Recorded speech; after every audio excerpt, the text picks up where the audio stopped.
Hello everyone, welcome back to another F1 video, and in today's video we're going to be talking about Lewis Hamilton's 2-year contract extension, which on the surface seems like great news for Mercedes, as who wouldn't want a 7-time world champion in their driver lineup. But it also got me thinking on some topics, such as should Hamilton have stayed at Mercedes?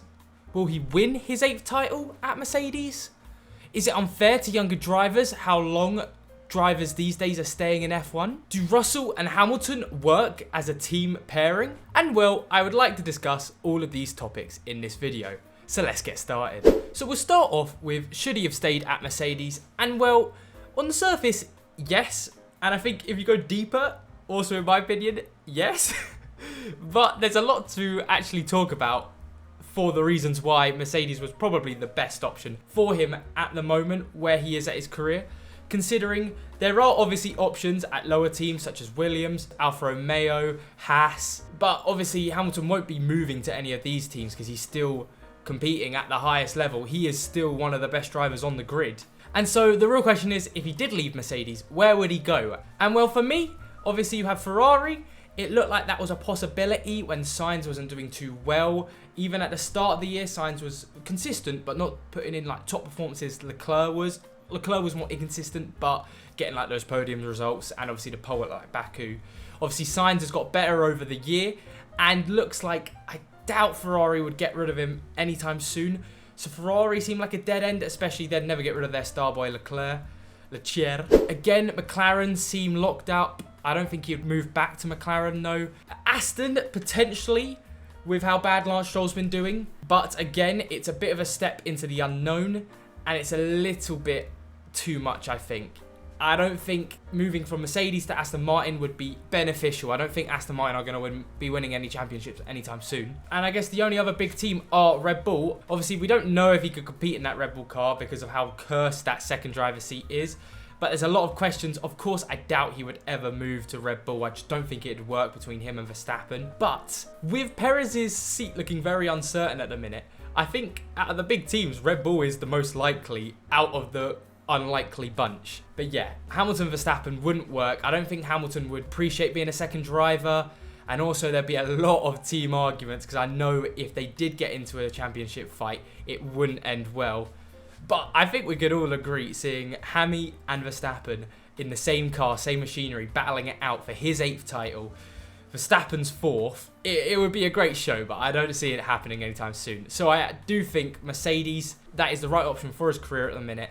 Because yeah, where else was he going to go? I don't think there was anywhere else open at the minute. Well, open that was good. So then that's the other question. Will he win his 8th title at Mercedes? For me, no. But again, it's a lot deeper than just no. I think Mercedes, obviously, they've never really been there, this whole regulation. They've never really got it right. But I think if they did get it right, we know Mercedes are very good over a season. Like we've seen how Hamilton's won so many championships. It's because Mercedes know what they're doing when they're in a championship car. But the problem is, I think, at the minute, how competitive the field is. And you have to have a car like Red Bull if you want to be pushing for championships. Of course, you've got McLaren, who are looking better than Mercedes at the minute. You've got Ferrari, who are looking better. You've got Aston, who are looking worse, but from one upgrade could be straight back up there. They could be working on their next year car and be straight back up into the podium positions. So I do think if any car was to challenge Red Bull, could be Mercedes over the long season. Like we've seen, Mercedes haven't actually had the second fastest car a lot this season, but they are second in the championship because they've got drivers like Hammy. But yeah, for me, I just don't think it's going to happen. I think he'll get more wins, pole positions, podiums, which if he's happy to get still in the sport, good for him, and if he enjoys it, that's why he's doing it. But if he's looking for championships, I think it's over. I think 7's where he's going to end. It will be very unlikely that he gets an 8th.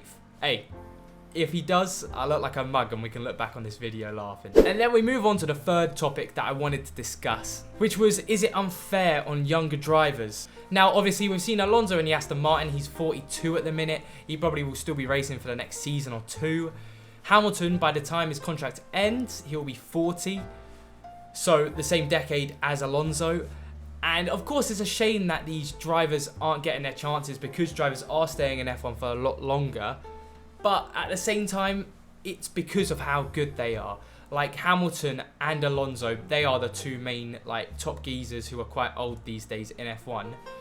But there's a reason they're still in some of the top teams doing what they do. I would say top 3 drivers on the grid at the minute, not in any particular order, are Verstappen, Hamilton and Alonso. So of course it's sad younger drivers aren't getting in, but when drivers are still as good as they are, it's hard.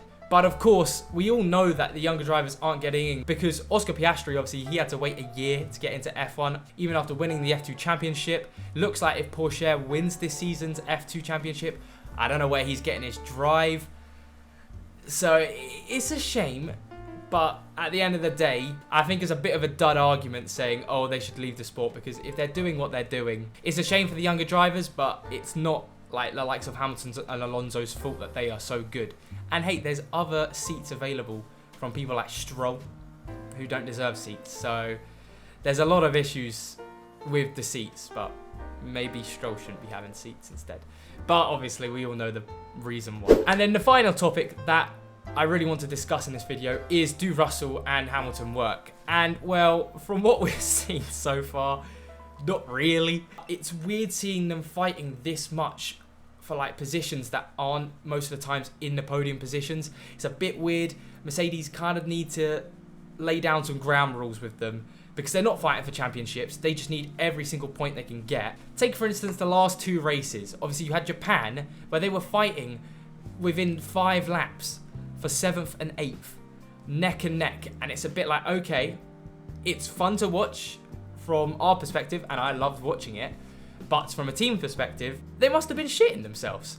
And then again, later on, like lap 16, they were fighting for, I think, 5th or 6th. And again, they were pushing each other wide, way too aggressively fighting.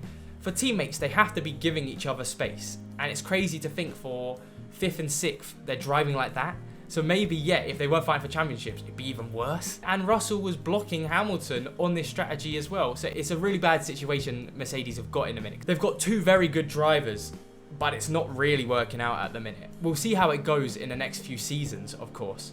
But for now, yeah, they need to be careful. Like, yeah, as well, in Singapore, obviously, it was Russell's position, fair enough, no team orders, but it probably cost Mercedes a win.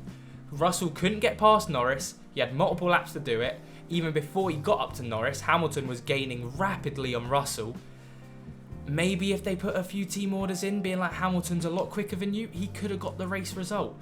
And maybe then Russell wouldn't have crashed out as well. So they could have got a 4th and a 1st instead of a 3rd place. So it's very difficult, these sorts of situations. But for me, they're not working at the minute. I'm not saying they can't work, but Mercedes, I think, need to be a bit stricter on who's the first driver and who's the second driver. But anyway, what do you guys think of Hammy's new contract extension? Are you guys excited to see him in Mercedes for 2 more years? Do you think he'll win a championship? Do you think the Russell and Hamilton pairing works? And do you think it's unfair to young drivers how long some drivers are staying in the sport, or is it fair game? So hey, comment down below what you think and have a nice week. Bye bye.